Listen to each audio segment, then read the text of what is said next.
sounds of some people wailing at Madina residents of the Ahlusunna Deputy Imam of Greater Accra and the Madina Zongo Chief Imam, Sheikh Yunus Ibrahim, who passed away yesterday. It was reported that Sheikh Yunus, who was also the chairman of the Madina West Council of Ulama, had not been well for some time now. According to his family, Sheikh Yunus will be buried today in accordance with Islamic practices.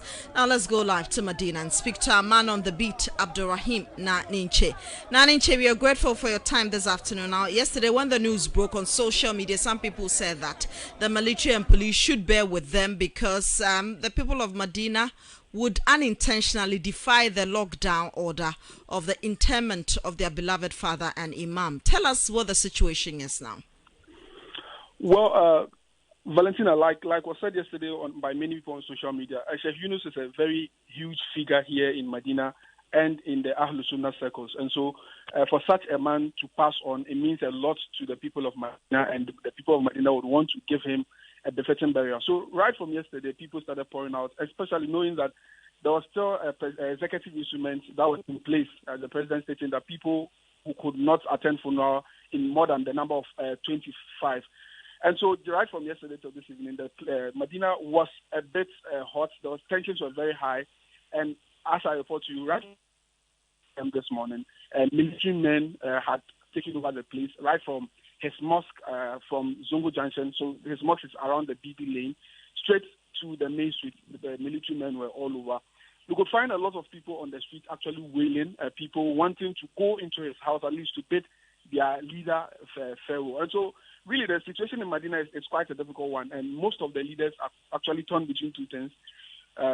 On one side, they have a rock, another side, they have a hard surface, and they have to take a strong decision. And the family appealed to the community to respect their decision and respect the laws of especially knowing Sheikh Yunus himself as someone who respects the laws of the land, to allow the family go and have a private burial for the Imam. But this didn't really go down well. It nearly ended up in exchange with military men. But with the help of the Imams around and the leadership of Madina community, they were able to calm the people down and make them understand that even though it was a difficult situation, but it was in our own interest, especially in our fight against the COVID-19, to make sure that only the family members were allowed to go and bury the great Imam. So he's been buried now. Do we know when the funeral rites will be performed? Yeah, he's been buried. He was buried, I think, over an hour ago. As I speak to you now, there's still heavy military presence in Madina Zongo, trying to make sure that, because like you know, in the normal Muslim rite, right after the burial, there's something called taziyah. People would be allowed to come and visit and commiserate with the family. However, like you know, again, there's a lockdown, and so people are not supposed to be found in numbers, not observing the social distancing rule by the president.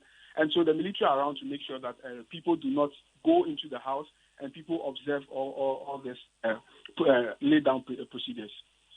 Grateful for the updates. Abdurrahim Ninche there. And that's how we wrap up for 12 Live for today here on Class 91.3 and affiliates across the country.